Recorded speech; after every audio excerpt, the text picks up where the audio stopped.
viewers, we have a big breaking news in an international big event as the US military has launched strikes against multiple Houthi targets in Houthi-controlled areas of Yemen on Thursday, marking a significant response after the Biden administration and its allies warned that the Iran-backed militant group would bear the consequences of repeated drone and missile attacks on commercial shipping in the Red Sea. Now, President Joe Biden has said that he ordered the strikes in direct response to unprecedented Houthi attacks against international maritime vessels in the Red Sea.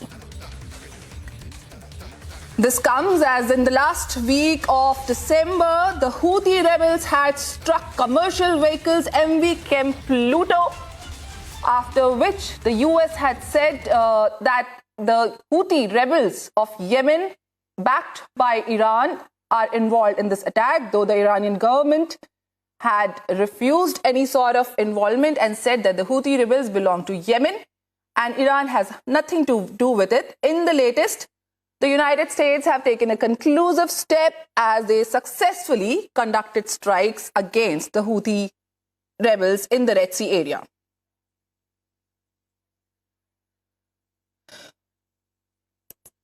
For more on this, we have our senior executive editor, Abhishek Kapoor.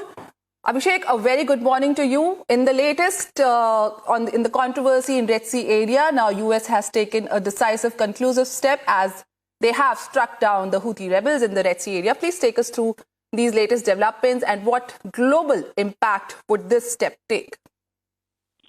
Well, so this has happened past midnight, Nikita, and the reports suggest that the United States took the lead. The United Kingdom military forces, logistical support, so to say, provided by Australia, the Netherlands, Canada, and Bahrain.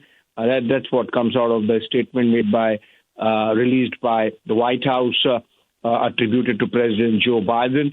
And these are strikes aimed at the Houthi-controlled areas of Yemen, which is essentially to the north and the west of Yemen.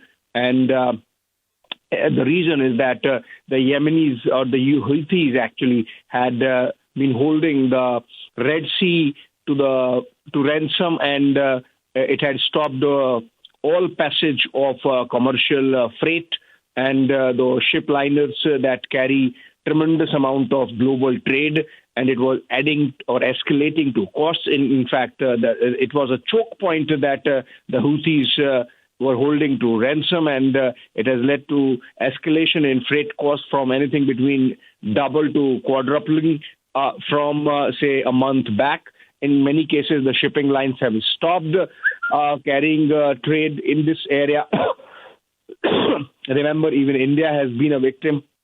There was a drone strike on an Indian merchant vessel right inside economic zone, exclusive economic zone, and that gives you an idea of the kind of firepower the Houthis had. Now, the Houthis essentially believe that they are carrying out a war against Israel. Remember, they have used missiles that have struck Israel, flying all over the Saudi airspace. That's a huge distance of about 1,500, 2,000 kilometers. So that gives you the idea of the kind of firepower they have now. And earlier they were in a war with the Saudis. There was a ceasefire going on, but now after the Hamas carried out those strikes, the terror attack in Israel on October 7 and subsequent war by Israel on Palestine and Gaza Strip, actually, Houthis picked up a war on behalf of the Palestinians and were carrying this out, and they were effectively holding the world to ransom, and that's why these joint military strikes